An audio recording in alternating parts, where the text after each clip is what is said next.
Hi everyone, இப்போ நம்ம SBI PO speed practice sessionல aptitude 4th sessionல இருக்கோம். இதுக்கு முன்னாடி நம்ம reasoning 4 sessions போட்டாச்சு and aptitudeல 3 sessions போட்டாச்சு. அது பார்க்கல அப்படினா அந்த வீடியோஸும் போய் வாட்ச் பண்ணிருங்க.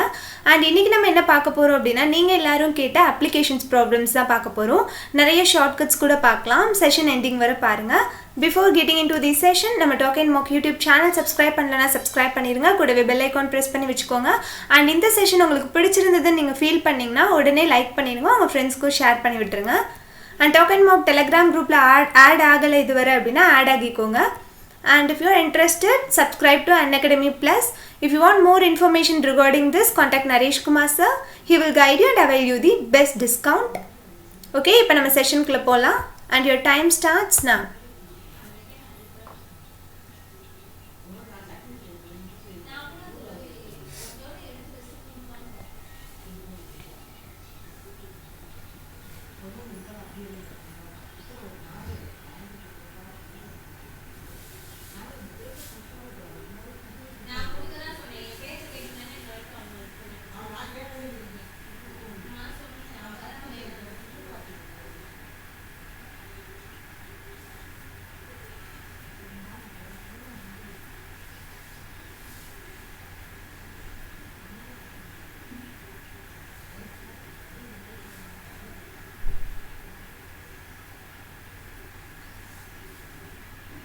Okay, step by step அப்படியே போடுங்க ஆன்சர் கிடைச்சிடும்.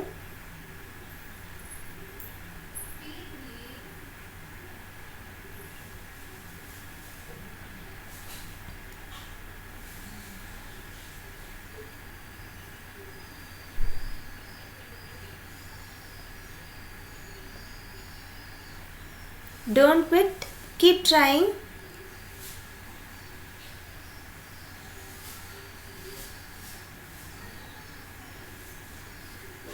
Yeah, நிறைய பேர் ஆன்சர் போட்டுருப்பீங்கன்னு நினைக்கிறேன். Last few seconds more.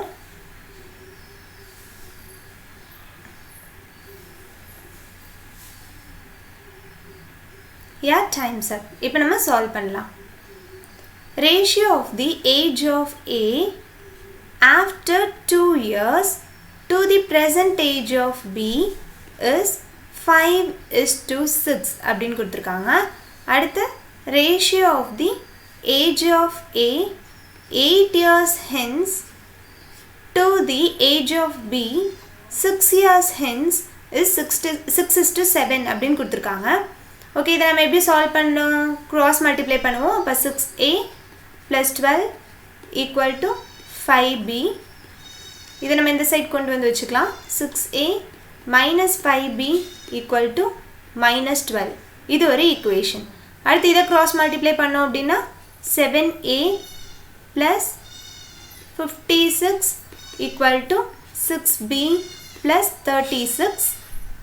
இப்போ இந்த சைட் கொண்டு வந்தோம் அப்படின்னா 7A plus minus 6B equal to minus 20.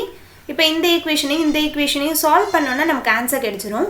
இப்போ சால்வ் பண்ணுறது தான் எப்படி பண்ணணும் அப்படின்றது இருக்குது. இப்போ இந்த ரெண்டு ஈக்குவேஷனையும் நான் என்ன பண்ணுறேன் அப்படின்னா சப்ராக்ட் பண்ணிக்கிறேன் to simplify. ஓகேவா? சப்ராக்ட் பண்ணுறேன். சப்ராக்ட் பண்ணும்போது எனக்கு என்ன கிடைக்கும்? இந்த இடத்துல A கிடைக்கும், இந்த இடத்துல மைனஸ் B கிடைக்கும், இந்த இடத்துல மைனஸ் 8 கிடைக்கும். இப்போ இந்த ஈக்குவேஷனை இது ரெண்டையும் வச்சு நான் ஆன்சர் கண்டுபிடிக்க போகிறேன். ஏன்னா மல்டிப்ளிகேஷன் ஈஸியாக இருக்கும். கரெக்டா? இப்போ நமக்கு பியோட ஏஜ் தான் வேணும். ஸோ ஏயை கேன்சல் பண்ணுற மாதிரி நம்ம மல்டிப்ளை பண்ணணும். ஏயை கேன்சல் பண்ணணும்னா ஏக்கு முன்னாடி இருக்க நம்பர் ரெண்டும் சேமாக கொண்டு வரணும். அப்போ இதை நான் 6ஆல் மல்டிப்ளை பண்ணணும்.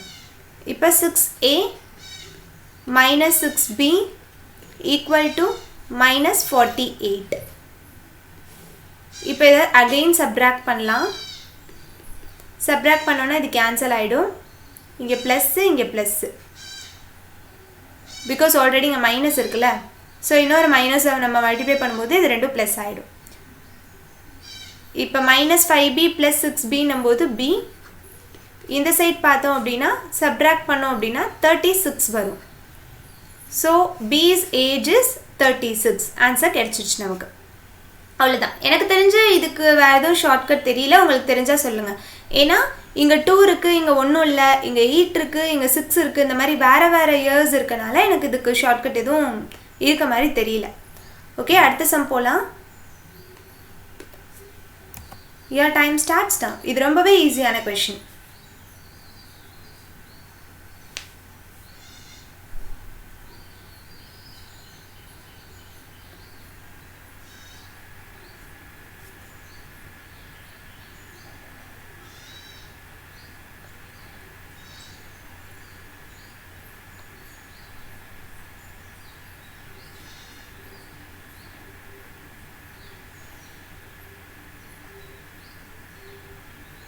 டைம் அப். இப்போ நம்ம சால்வ் பண்ணலாம்.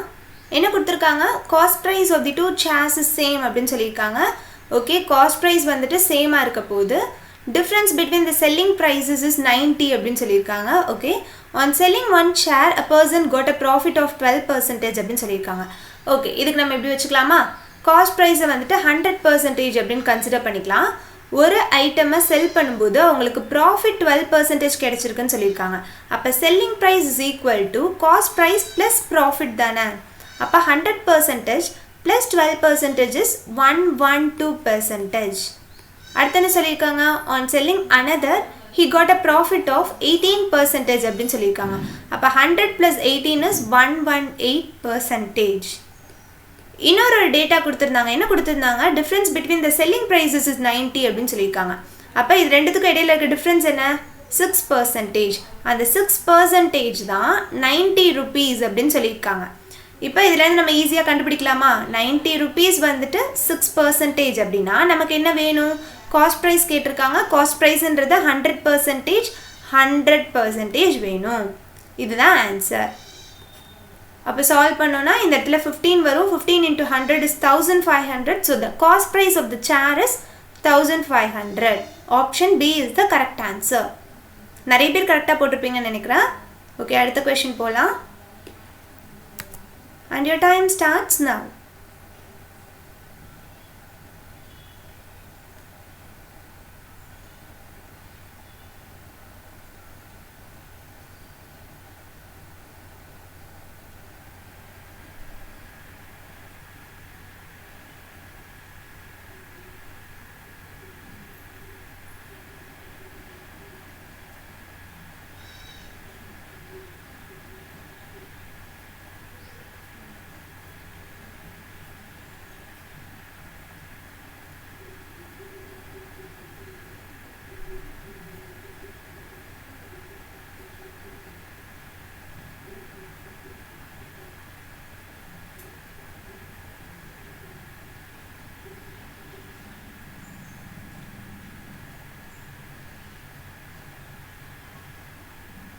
last few seconds.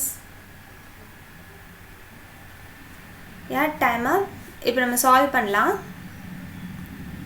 இப்போ யூஸ்வலாக அதை நீங்கள் எப்படி அப்ரோச் பண்ணுவீங்க, a + 4 divided by b + 4 equal to 9/11.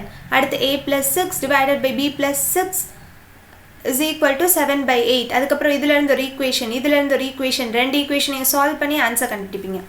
But இதுக்கு இன்னொரு அப்ரோச் இருக்குது, அதை நான் சொல்கிறேன். இதுக்கு 2 அப்ரோச் இருக்குது. ஃபர்ஸ்ட் ஒரு அப்ரோச்சாக பார்க்கலாம். ஃபர்ஸ்ட் அப்ரோச் பாருங்கள், இங்கே a இங்கே b போட்டுக்கிட்டாச்சு. இதை நான் ப்ரெசன்டேஜ் அப்படின்னு சொல்லிட்டு கன்சிடர் பண்ணிக்கிறேன். ஓகே, ஃபர்ஸ்ட் என்ன கொடுத்துருக்காங்க, 4 years agoன்னு கொடுத்துருக்காங்க. அப்போ -4 years ago a bக்கு ரேஷியோ கொடுத்துருக்காங்க. a வந்துட்டு 5 parts இருந்திருக்கு, b வந்துட்டு 11 parts இருந்திருக்கு. அடுத்து 6 years hence அப்படின்னு சொல்லியிருக்காங்க. அப்போ இங்கேருந்து கீழே வரணும், +6. என்ன கொடுத்துருக்காங்க, ரேஷியோ 7:8ன்னு கொடுத்துருக்காங்க. அப்போ இங்கே 7 parts இருக்கணும், இங்கே 8 parts இருக்கணும். இப்போ இதோட வேல்யூ என்னது, 10. இங்கே பாருங்கள், இதோட டிஃப்ரென்ஸ் 2 parts அப்படின்னு இருக்குது, இதோட டிஃப்ரென்ஸ் வந்துட்டு 3 parts அப்படின்னு இருக்குது. இதை ஈக்குவல் பண்ணணும் அப்படின்றதுக்காக நம்ம என்ன பண்ணுறோன்னா, இது ரெண்டுத்தையும் சப்ராக்ட் பண்ணுங்கள். 8 - 7 is 1. 1ஆல் 9ஐயும் 11ஐயும் மல்டிப்ளை பண்ணணும். ஆன்சர் சேமாக தான் வரப்போகுது 1ஆல் மல்டிப்ளை பண்ணும்போது. ஓகே, இப்போ இது ரெண்டுத்தையும் சப்ராக்ட் பண்ணுங்கள். 11 - 9 is 2. இப்போ 2வை இது ரெண்டுத்தையும் மல்டிப்ளை பண்ணணும். 7 × 2 is 14. 8 × 2 is 16. which is nothing but 7:8 தான். ரேஷியோ மாற போகிறதில்ல, ஜஸ்ட் நம்ம கேல்குலேஷன்ஸ்க்காக வேல்யூஸ் மட்டும் மாற்றிருக்கோம். ரேஷியோ சேம் தான் வரும். ஓகே, இப்போ பாருங்கள், இது ரெண்டுத்துக்கும் டிஃப்ரென்ஸ் எவ்வளோ? 5 பார்ட்ஸ். இது ரெண்டுக்கும் டிஃப்ரென்ஸ் எவ்வளவு? Same 5 parts. இப்போ நம்ம கன்க்ளூட் பண்ணலாம் எப்படி அப்படின்னா 5 பார்ட்ஸோட வேல்யூ தான் திஸ் 10. அப்போ 1 பார்ட்டோட வேல்யூ எவ்வளோவா இருக்கும்? 2. அப்போ இங்கே 11. இப்போ என்ன கேட்டிருக்காங்க? பெர்சன்டேஜ் ஆஃப் பி தானே கேட்டிருக்காங்க. பிக்கு போங்க. பியில் 11 பார்ட்ஸ் அப்படின்னு இங்கே இருக்குது. அப்போ 11 × 2 அப்படின்னும் போது 22. இந்த 22 அப்படின்றது வந்துட்டு 4 இயர்ஸ்க்கு முன்னாடி பியோட ஏஜ் வந்துட்டு 22 இருந்திருக்கும். அவங்க கேட்குறது பெர்சன்டேஜ். அப்போ +4 போடணும். +4 போட்டோம் அப்படின்னா இங்கே வரும்போது என்ன வரும்? 26 அப்படின்னு வரும். அப்போ பெர்சன்டேஜ் ஆஃப் பி இஸ் 26. இந்த அப்ரோச் உங்களுக்கு புரியல அப்படின்னா டோன்ட் வரி, இன்னொரு அப்ரோச் இப்போ பார்க்கலாம். ஓகே, இப்போ பாருங்கள், இப்போ என்ன கொடுத்துருக்காங்க? 4 இயர்ஸ்க்கு முன்னாடி ஏஜஸ் வந்துட்டு 9:11 கொடுத்துருக்காங்களா? இப்போ நான் எப்படி எடுத்துக்கிறேன்னா லெட் ஏயோட ஏஜ் வந்துட்டு 9x அப்படின்னும் பியோட ஏஜ் வந்துட்டு 11x அப்படின்னும் நான் எடுத்துக்கிறேன். ஓகேவா? இப்போது 8 years hence the ratio of ages of A and B will be அப்படின்னு கொடுத்துட்டு 7:8 அப்படின்னு கொடுத்துருக்காங்க. இங்கே நம்ம எப்படி போடுவோம்? A + 6 by B + 6 = 7/8 அப்படின்னு போடுவோம். ஓகே, இப்போது இதை நம்ம எப்படி மாற்றுறோம் அப்படின்றத பாருங்களேன். ஏக்கு பதிலாக 9x அப்படின்னு போடுவோமா? இது வந்துட்டு 4 இயர்ஸ்க்கு முன்னாடி, அந்த டைம்லைன் வாங்க, 4 இயர்ஸ்க்கு முன்னாடி. அப்போ 4 இயர்ஸ்க்கு அப்புறம் வரணும் அப்படின்னா என்ன பண்ணணும்? +4 போடணும். கரெக்டாக? அப்போ 9x + 4 + 6 / 11x + 4 + 6 = 7/8. இப்போ இது சால்வ் பண்ணோன்னா ஆன்சர் கிடைச்சிடும். 9x + 10 / 11x + 10 = 7/8.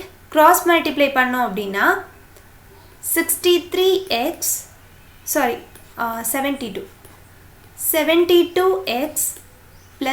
80 = 77x + 70. இப்போ இது எந்த சைட் கொண்டு வந்தோன்னா இந்த சைட் 5x அப்படின்னு வந்துடும். இது எந்த சைட் கொண்டு வந்தோன்னா 10 அப்படின்னு வரும். அப்போ எக்ஸோட வேல்யூ 2 பார்ட்ஸ் அப்படின்னு சொல்லிட்டு வரும். இப்போ ஏஜ் ஆஃப் பி தான் கேட்டிருக்காங்க. அப்போ இந்த இடத்துல நம்ம 11 × 2 போடுவோம். அப்போ 22ன்னு வரும். இது வந்துட்டு 4 இயர்ஸ்க்கு முன்னாடி. அப்போ 4 இயர்ஸ்க்கு அப்புறம் அப்படின்னும் போது +4 போடுவோம். அப்போ 26. So the percentage of B is 26. இந்த மெத்தட் எல்லாருக்குமே புரிஞ்சிருக்கும்னு நினைக்கிறேன். இது கூட நீங்கள் யூஸ் பண்ணிக்கலாம். ஓகே, இப்போ அடுத்த கொஷின் போகலாம்.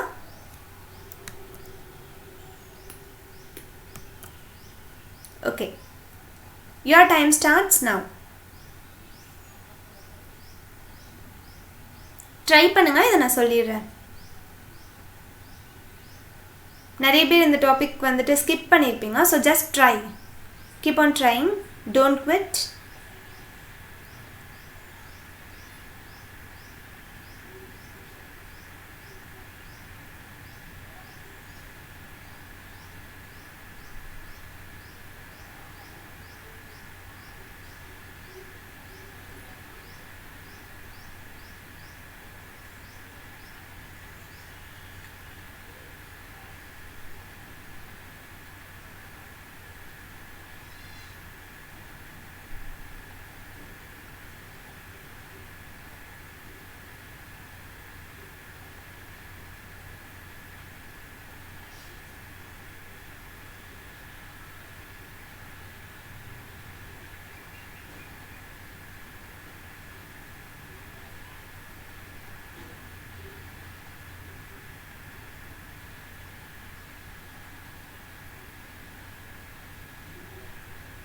Last few seconds more.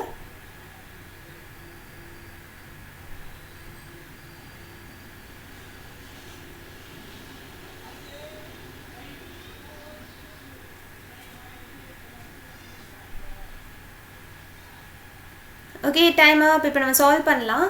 என்ன கொடுத்துருக்காங்க? 40 men can complete a work in 48 days அப்படின்னு கொடுத்துருக்காங்க.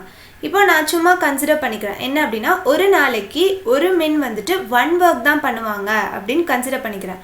ஒரு மென் 1 டேக்கு ஒரு யூனிட் ஆஃப் ஒர்க் தான் பண்ணுறாங்க ஒரு யூனிட் ஒர்க் தான் பண்ணுறாங்க அப்படின்னு நான் கன்சிடர் பண்ணிக்கிறேன்.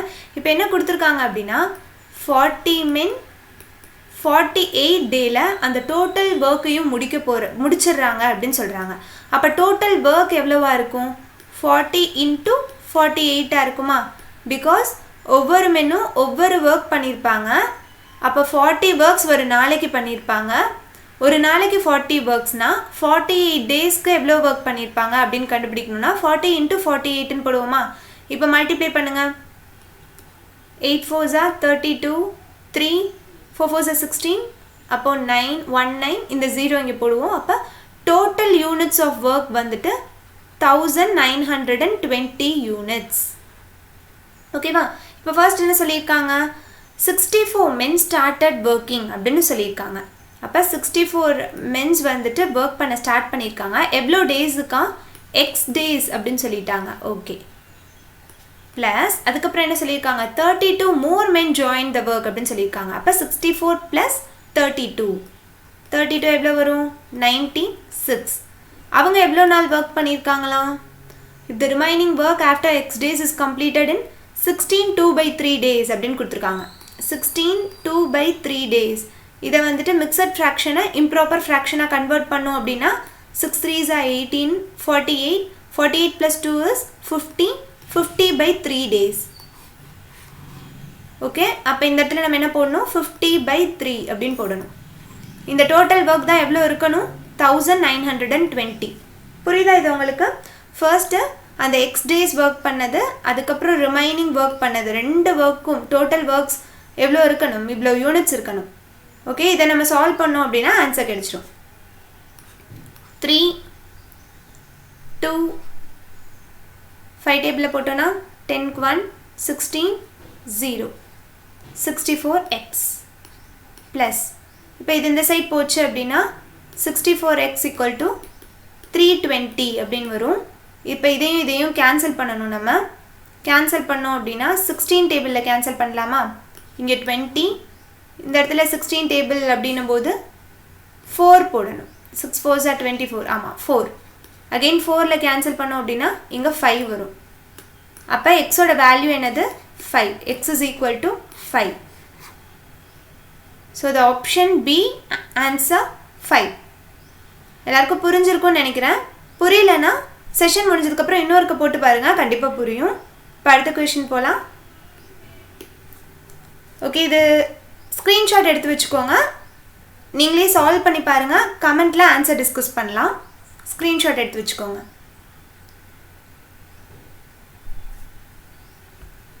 ஓகே. அடுத்த கொஷின். இதையும் ஸ்க்ரீன்ஷாட் எடுத்து வச்சுக்கோங்க. நம்ம கமெண்ட்டில் ஆன்சர் டிஸ்கஸ் பண்ணலாம்.